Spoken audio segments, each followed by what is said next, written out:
গ্র্যাটিউটি নয়, ভিআরএস নয়, শুধু রিট্যাঞ্চমেন্ট কম্পেনসেশনের জন্যই সেকশন 10(10)(b।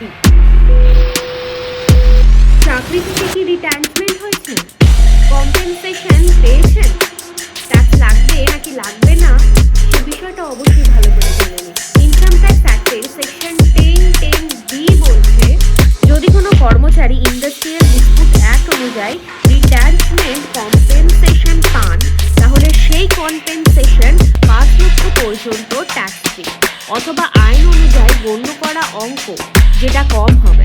সহজ ভাষায় বললে, চাকরি থেকে ছাঁটাই হলে পাওয়া কম্পেনসেশনের একটা বড় অংশে ইনকাম ট্যাক্স অ্যাক্টের সেকশন 10(10)(b অনুযায়ী কোনো রকমের ইনকাম ট্যাক্স লাগে না। ইনকাম ট্যাক্স অ্যাক্টের সেকশন 10(10)(b সম্পর্কে আরও বিস্তারিতভাবে জানতে অবশ্যই যোগাযোগ করুন এই নাম্বার, অথবা ভিজিট করুন আমাদের অফিস কমল সাহা অ্যাসোসিয়েটস, উদ্যানখোলা বেসরকারি রোড। এমনই ইনফরমেশনাল ভিডিও দেখতে অবশ্যই ফলো করুন আমাদের পেজ কমল সাহা অ্যাসোসিয়েটস ফেসবুক এবং ইনস্টাগ্রামে, এবং সাবস্ক্রাইব করুন আমাদের ইউটিউব চ্যানেল। আইন মেনে চলুন।